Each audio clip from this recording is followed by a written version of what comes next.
Quero te falar agora sobre o Corinthians fora do rol dos clubes bilionários. Não entendeu nada? Te explico. Na temporada passada, o Corinthians registrou receita de 1 bilhão 115 milhões de reais. Somente o Palmeiras, o Flamengo e o Corinthians conseguiram ultrapassar a marca do bilhão. Na temporada passada havia sido a primeira vez que o Timão havia alcançado receita acima de 1 bilhão. Já em 2025, a coisa foi bem diferente. Muito impactada pelos primeiros meses de Augusto Melo, o Corinthians registrou uma perda de 23% nas receitas e um aumento de 5% nas despesas. A consequência, o Timão estima que fechará 2025 com uma arrecadação de 859 milhões de reais, bem abaixo da temporada passada e inferior, inclusive, à de 2023, quando o Corinthians havia alcançado 937 milhões de reais de arrecadação. Uma das explicações para essa queda grande, comparada aos últimos 2 anos, diz respeito a vendas de atletas. Corinthians em 2025 conseguiu apenas 106 milhões de reais com transferências de jogadores. Número bem inferior ao dos últimos anos, foram 251 milhões em 2023 e 338 milhões em 2024. Até por isso, deveremos esperar por ofertas e vendas relativamente num grande número do Corinthians em 2026. E o Corinthians acrescentou mais uma posição na busca por reforços para 2026. Depois de fechar com Gabriel Paulista, Pedro Milans, Matheus Pereira e Caio César, ou seja, um zagueiro, um lateral direito, um volante e um atacante de lado de campo, o Timão ainda busca de forma prioritária um lateral esquerdo e também um volante e mais um ponta. Esse lateral esquerdo é necessário a partir da não renovação de Fabrício Angeleri. Tratativas para a renovação do contrato do jogador acontecem há mais de um mês e não avançaram. Tudo porque quando ele deixa o futebol espanhol e vem para o Brasil, ele recebe a promessa do Augusto Melo de que em dezembro teria direito a um reajuste salarial. O Augusto foi embora, nova diretoria entende que precisa reduzir em pelo menos 30% o custo da folha salarial para 2026 e o Corinthians não é capaz de alcançar as cifras pedidas pelo Angeleri. Até por isso, já há um mapeamento, especialmente no mercado brasileiro, para a contratação de alguém que possa concorrer com o Matheus Bidu. Prioridade se dá por um lateral brasileiro, até porque o limite de estrangeiros está perto de ser alcançado. Você sabe que no Paulista você pode contar com no máximo 7 estrangeiros, no Campeonato Brasileiro com 9. O volante dos sonhos no Corinthians hoje é Alisson, que pertence ao São Paulo, é um pedido expresso de Dorival Júnior, embora Alan do Flamengo também esteja na parada. Por que eu citei mais um ponto? Além do Caio César, o Corinthians entende que precisa de um outro jogador de velocidade, até porque perdeu 2 atletas nessa função. Romero e Thales Magno não tiveram seus contratos renovados. A saideira sobre o Timão, Matheus Pereira, enfim, foi anunciado. Volante contratado por empréstimo junto ao Fortaleza, empréstimo com compensação financeira. O Corinthians assume 100% dos seus salários e já sabe quanto vai precisar gastar se quiser comprá-lo no fim do ano. Preciso te atualizar agora sobre Corinthians e Santos, que decidiram trocar seus estádios para a primeira rodada do Campeonato Brasileiro. Sim, Corinthians vai jogar na Vila Belmiro, confronto contra o Bahia, enquanto o Santos vai receber o Red Bull Bragantino na Neoquímica Arena.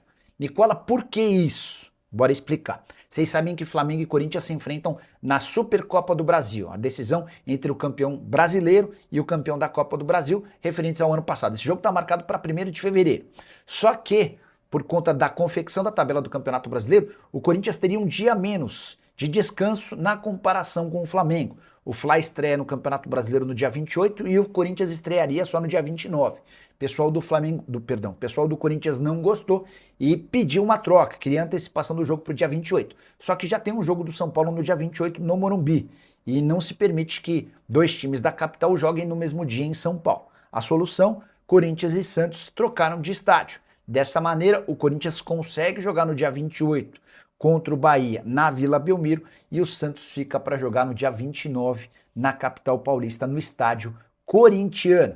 E o Corinthians sonha em contratar Everton Cebolinha. Seria a cereja do bolo para o time alvinegro, que já tem reforços importantes como Gabriel Paulista para a zaga, Matheus Pereira para a função de volante, Pedro Milans como lateral direito e Caio César para o ataque.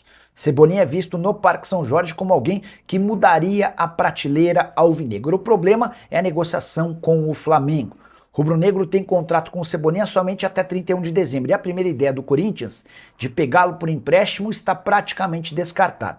Essa ideia só pode avançar se o Flamengo conseguir renovar o contrato do Cebolinha. Não teria muita lógica para o Flamengo emprestar um jogador que está no seu último ano de contrato, com a lembrança de que o Flamengo investiu 13 milhões e meio de euros para comprá-lo do Benfica. Seria o mesmo do que aceitar a perda desses 13 milhões e meio de euros. Então, para que exista a chance de empréstimo, o Flamengo antes precisa renovar o contrato. E aí vai caber ao Cebolinha dizer se vale a pena ou não estender esse vínculo.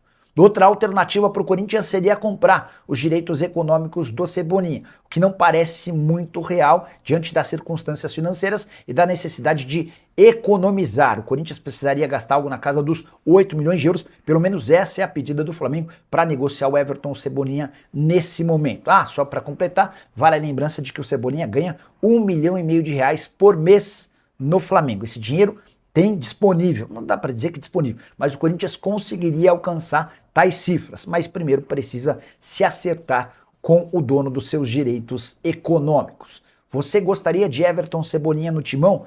Quais reforços ainda precisam ser contratados? Já uso o espaço para comentário e responda. Só para fechar de vez, contar que na última temporada do Cebolinha com a camisa do Flamengo foram 43 jogos, 4 gols e 4 assistências. Curtiu o vídeo? Não esquece de deixar like e de se inscrever no canal. Corinthians fechou a contratação de um goleiro.